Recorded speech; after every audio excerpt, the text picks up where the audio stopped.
Nota bene.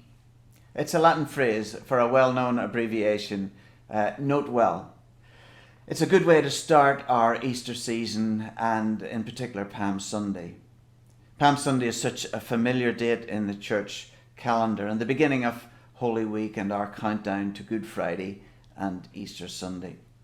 And I'm going to assume that you know about Palm Sunday. I'm not doing a Bible reading. I'm going to assume that you know that Jesus rode into Jerusalem riding on a donkey. I'm going to assume that you know that they waved palm branches and put them on the floor before him as he rode into Jerusalem. I'm also going to assume that you know the crowd cheered Hosanna in the highest.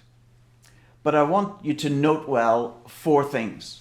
Four things, all beginning with C, to take you on your Palm Sunday journey and on into Easter. The first one is to note well the context of this Palm Sunday story. Secondly, notice the control. Jesus was in control. Thirdly, notice the choices he made. And fourthly, the conclusion. 4 C's, the context, the control, the choice, the conclusion.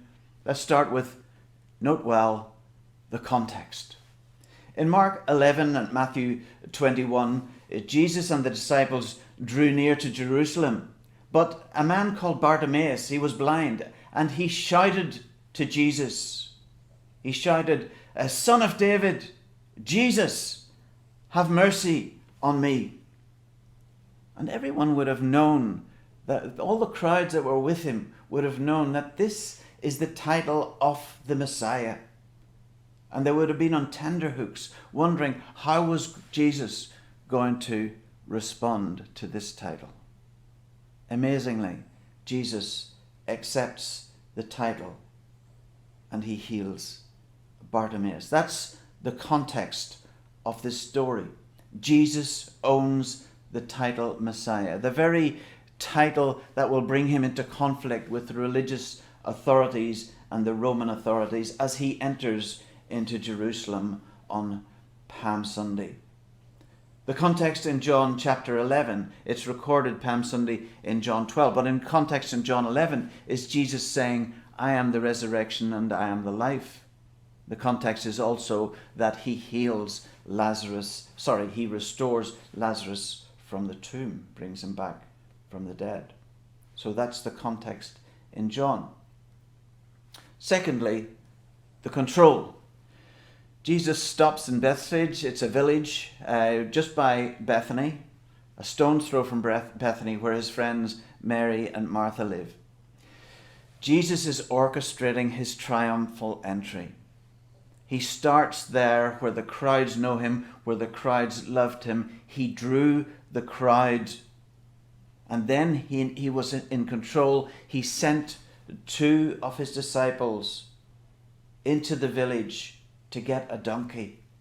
Jesus knew where the donkeys were. He knew people who had these animals and arranged it so that when the disciples took the donkey, somebody was saying, "What are you doing?" And they were told to say, "The master needs it and will return it after." This is not a gentle Jesus, meek and mild. This is Jesus building tension. This is breaking news. Jesus is about to enter Jerusalem riding on a donkey. And that's Jesus in control. They knew and loved him. He knew that they would cheer for him as he rode into donkey. They shouted the word Hosanna, which means save us now. Note well the choice. A donkey. Jesus chose to ride into Jerusalem on a donkey. This isn't a war horse or a white stallion that a king would have ridden into. This is the beast of a servant. Zechariah 9 verse 9 got it so right. It was written 500 years before Palm Sunday. And he said, "Lo, your king comes to you riding on a donkey. Lowly he is." Zechariah got it so right. Jesus makes a choice. And then right at the end in Mark 11, verse 11, an incidental little phrase. I love it. It says, since it was already late. This is the end of Palm Sunday. Since it was already late, he went out to Bethany with the 12. Jesus is still in control. At the end of Palm Sunday, he went out to his friends and he rested. And finally, the conclusion. Palm Sunday features in all four Gospels. It's in Mark chapter 11. It's in Matthew 21. It's in Luke 19. It's in John chapter 12. And the one thing we can conclude from that is that this really happened. This is history.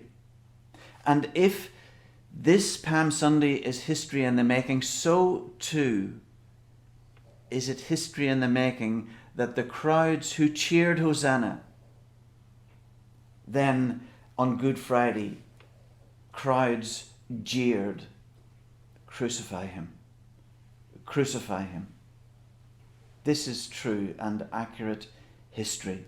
Jesus rode into Jerusalem on a donkey on Palm Sunday.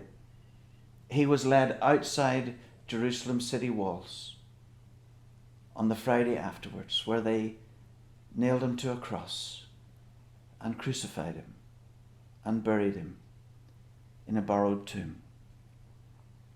He arose from the tomb, alive on the Sunday after, alive forevermore.